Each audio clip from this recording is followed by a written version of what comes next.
Hello YouTube, welcome back to Nutkin Farm. I'm here in this episode to shine a spotlight on an issue. Well, actually I'm not. That was for the benefit of a real estate agent friend I have in Sydney, also called Daniel. He can identify himself in the comments if he wishes, but he always does these great 40-second, 50-second updates on the real estate market in Sydney. Very time efficient for time poor people. Really well targeted, but for the fact that he used to start every episode with, I'm here to shine a spotlight on the real estate market. And I got in touch with him and I said, look, I love your videos, mate, but you're always shining a spotlight. It sounds tacky, do something else. So ever since I told him that, he doesn't say I'm shining a spotlight anymore. So I thought I'd do it to him just to tease him that little bit extra. Good on you, Daniel. And look, keep watching because you might be interested in this episode. I'm walking along the gloom of block 3 of my macadamia orchard. It's full of variety 344, a tried and proven variety of macadamia, but one that's tried and proven to do very poorly when it grows too tall and the canopy starts meshing over like a great big cathedral and the trees just fight each other for light and only do their flowering and fruiting up the very top. Now what you want from a tree is for it to fruit all the way up and down the sides as well, because the sides are much bigger than the top. And, you know, just conceptually you can realise that a tree that fruits all over is going to produce a lot more fruit than trees that only fruit at the top. And there's all sorts of other disadvantages to letting a farm get overgrown, including difficulty of spray access, a need for more food to sustain the tree, and yeah, just general maintenance. And obviously you can also get a bit more storm damage when the weather is bad. But that's an issue that comes up quite a lot. Now, one of the things I do, and I've just fallen into the role, I suppose, is that sometimes subscribers get in touch with me and say, look, I like your videos.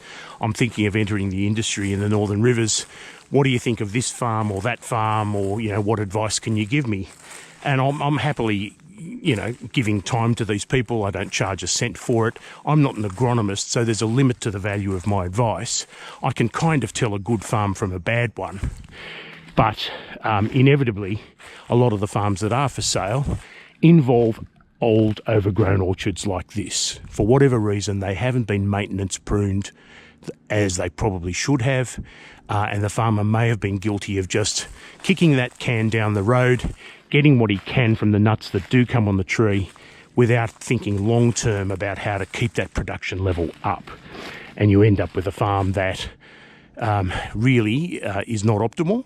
Like my own farm, it's something that it's a work in progress for me, but quite a long one. I just do little bits as finances permit. But the people looking at farms, you know, on my advice, then usually go off to an agronomist. And I say to them, look, speak to the agronomist, get a soil test done, see how good the soil is, get him to look at the trees and go, look, what can we do with these trees?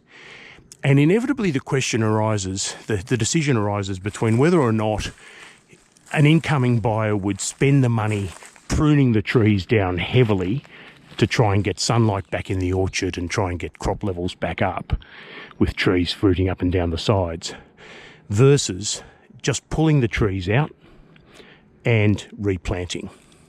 I mean, there's a third option, and that is removing every second row of trees, which, you know, in some farms can be good if there was very close spacing. In this particular farm, I could remove every second row of trees, but you'd end up with an absolutely enormous row spacing.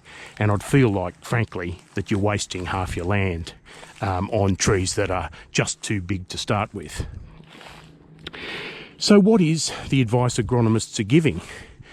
And I mean, I'll spoil the story for you a little bit and say that, look, agronomists these days advising purchasers of farms seem to be leaning in favour of bulldozing existing trees and starting again with new varieties. But it's not 100% one way or the other. So I thought I'd do this video to directly address that question: replant or rejuvenate. Firstly, we're going to look at rejuvenation because it was the traditional way of rehabilitating a macadamia farm. And I get that from my readings from the early 2000s where, you know, farms that were planted in the 80s were first coming across this very issue. What do we do with trees that have been overgrowing, that haven't been maintenance pruned? And there were a lot of scenarios put up. There was row removal, which was discussed. I'm not going to deal with that much in this video because, you know, it's a specific solution for very closely planted orchards. But for ones like this, you know, your real options were heavy pruning versus a replant. So, heavy pruning. What are the advantages of heavy pruning? Well, you'll get sunlight back into the orchard, that's for sure. You won't need the cost of replanting, which is, you know, considerable. You don't need to buy new trees, and you don't need to nurse new baby trees through growing pains and, you know, keeping them free of vegetation and weeds and everything else that can grow up to swamp them. And that is, you know, reasonably hard work, particularly in the summer months. Obviously, the aim of cutting these things down is to generate new fruiting wood that will give you a crop. It will do that, but particularly with some of the varieties we were planting that are now overgrown, and I'm talking specifically here about the 344, but other Hawaiian raised varieties, they don't like being pruned, and it can be sometimes 3 years before they'll give you another good crop. The reason for that is that the trees, when wounded, get stubborn and want to recover the position they were in before they received the wound. They're kind of like the opposite of citrus. Citrus, if you wound the tree, it fruits like crazy, thinking, I've got to reproduce before I die. Macadamias, not so much. They just want to grow back to where they were and give you a great big leave me alone. So severe pruning can get the tree down temporarily, but you've got to be prepared to keep it down. But the other thing is as well, you know, the severe reprune doesn't involve, you know, the tree will be more resilient than a baby tree to periods of dry, periods of extreme wet, certainly more resistant to things like weeds and other competition from swamping them. And of course, the root system gives the tree access to quite a lot of nutrients to grow back from, whereas a baby tree starts from scratch and has to grow its root system from scratch. So in terms of getting an orchard back up to speed, there is some time argument and cost argument to say that a severe pruning might get you there a little bit quicker than a replant.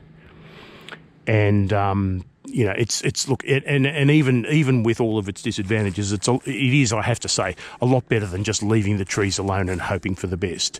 Because what you're seeing here in this very block are trees that will just keep fighting each other for sunlight until they're enormous levels high.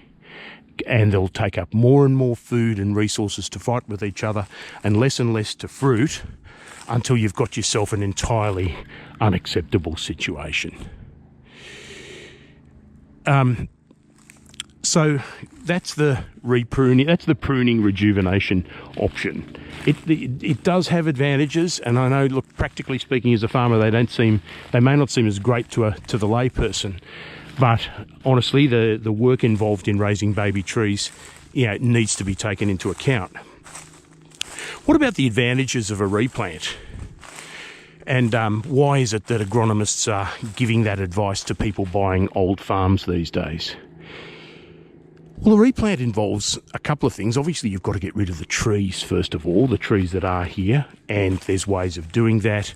The best way is to have an excavator come along with a grabber handle, literally pull out the tree by the roots, and then throw it into a tub grinder, which is a massive 1,000 horsepower machine that looks like it's out of a horror movie. And you grind them all up into wood chip, and you either spread the wood chip around and help build up the soil again, or you sell it. And so the cost of removing the trees is offset against what you get for the chip from taking the trees out. So that's a cost, and you know, again, the cost will be variable depending on whether you sell the chip. If you just go and burn the trees, you don't get anything except ash, which is, you know, some form of fertilizer, but a pretty poor outcome for such beautiful greenery. Right, so you've removed the trees and you've got to replant. Now, the advantage of replanting is you can choose what row spacing you want. And if the row spacing was poor the last time, well, you can fit in with whatever row spacing works for you this time. You can put in things like drainage channels on modern standards. You can, you know, and you can choose varieties. So it's one of the biggest things is you can choose varieties of trees that are more productive than the ones that you've removed. Now, I'm not a fan of this 344 that I'm walking through. You know, it's easy to get better performing varieties and have them grow up from scratch, so that by the time they start cropping, you're getting a better quality of nut, usually a higher yield, but often a higher yield of kernel, because the newer varieties that are available now and being recommended now have more kernel and less shell than the old 344s and other varieties like 246 and 508 that you'll just see on farms that are for sale in the Northern Rivers from time to time. So there's that long-term advantage in that you're planting a better tree that will provide you with a more valuable crop, one that you'll get more dollars per kilo for, and that's good. And then there's some varieties as well that have really good disease resistance. So it, you know, as well as the improved yield, you'll have somewhat reduced expenses in spraying for certain things. What about the time lag? Obviously, you've got to wait. If you replant, you've got to wait years before the new tree gives you any nuts. Or do you? If you think back to what I just said, that the 344 will sulk for 3 years before giving you another crop again. That equation's been evened out a little bit by a couple of new varieties that, when planted, will provide an almost commercial crop within that same 3-year period. And you can obviously do a mathematical analysis. So if you were getting like a couple of kilos a tree from these tired old 344s and you want to rejuvenate them and hopefully get a bigger crop, well, you've got to wait 3 years for that. But if you say replant this whole block with MCT1s, then you've got a whole different kettle of fish, because in 3 years you'll get the new crops off those new trees. Now, it may not be quite as much. I don't think personally it would be quite as much.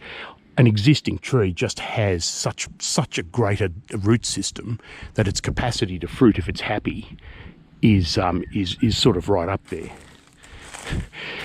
But there's other advantages of going with these newer varieties other than just pure kernel recovery itself. One thing is you're able to potentially transform one of these older farms from a Hawaiian bred tree structure to an Australian bred tree structure. And the majority of these Australian trees, not all of them though, do drop their nuts much later in the season. And that's topical at the moment because we've just been through nearly 6 weeks of solid rain, all through May and April so far pretty much.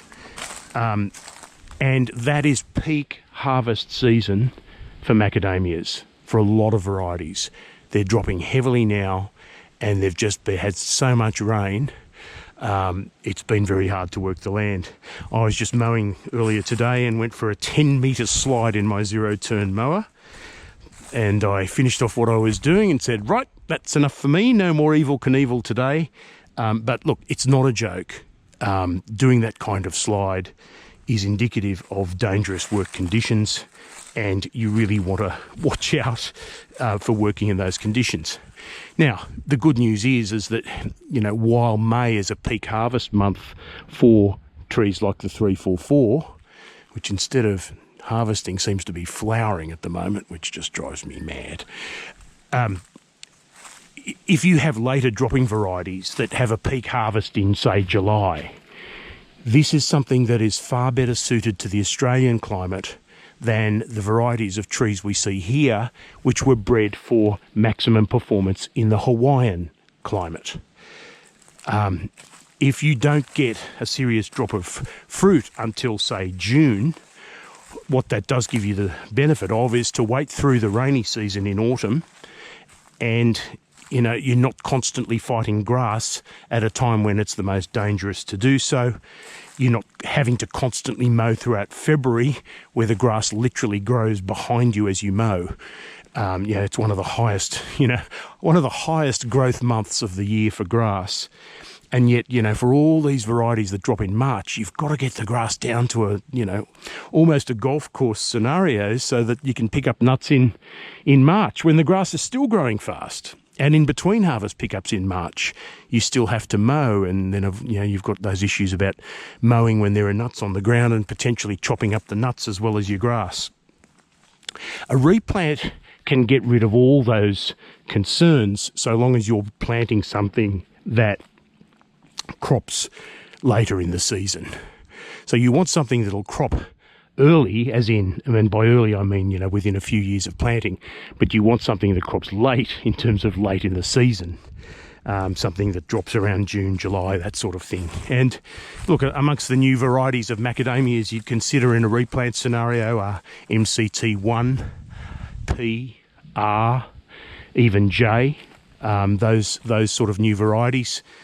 Particularly in the northern rivers, these are nuts that won't trouble you with too much nut drop when the weather is at its rainiest on average.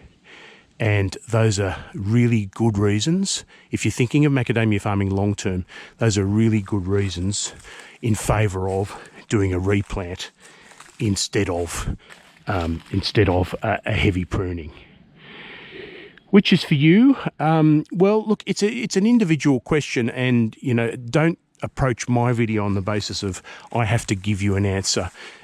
It's very bespoke to each individual farm, and the answer may in fact be a combination of the two. There's nothing that says you have to replant a whole farm. In fact, that would be an enormous exercise. It'd be basically akin to starting afresh with nothing. It may be you want to do a block at a time. It might be you want to do half a block at a time. You'd start from the side of the block that gets the most sun and plant your new trees there so that the old trees don't overshadow them too much and rob them of sunlight. But those are options that you can follow, and it's there's hybrids between the two of them. And this is why I say, and I've said before, look, when you do buy an old macadamia farm that needs rehab, don't buy it with your last dollar. You'll need some more dollars to do that rehab, because if the previous farmer hasn't done it for you, it's an expense that you'll need to incur in order to make the farm viable. So this is what I mean by the out-of-season flowering. Beautiful, isn't it? Smells beautiful. Completely wrong time of year. Never will result in a nut. This is what 344s are doing for me this year. And if it's happening to you too, give me a comforting post down below. I don't want to feel like I'm the only one, okay? Anyway, that's food for thought, the replant versus rejuvenation scenario. And it's one that if you are in the market for a farm in the Northern Rivers in particular, where we do have some of the oldest macadamia farms in Australia, you're probably going to have to face that question. Either option involves the expenditure of money, and not doing anything rapidly becomes a non-option. Simply in the climate where we're at, we're not expecting huge prices for macadamias to return that will allow for inefficient farming the way we had in 2021. Not going to happen. But the prices are at an okay level where if we farm well, we can make quite a bit of money. It's just that we can't do it in farms that need heavy-duty rehab. What's your view, guys? I'd love to hear from someone who's done the replant. I'd love to hear from someone who's done a heavy pruning to see, did your production come back how much, the way you wanted it to, or has it been disappointing? Love to hear your anecdotes, because each of them contributes to our knowledge in a field where we're still learning, and I think even the agronomists are still sort of feeling their way as to what they recommend to their paying customers. That's all for now, guys. Rain's coming back later this week, so I'm glad I got a chance to talk to you before that. I will catch you again soon. Bye for now.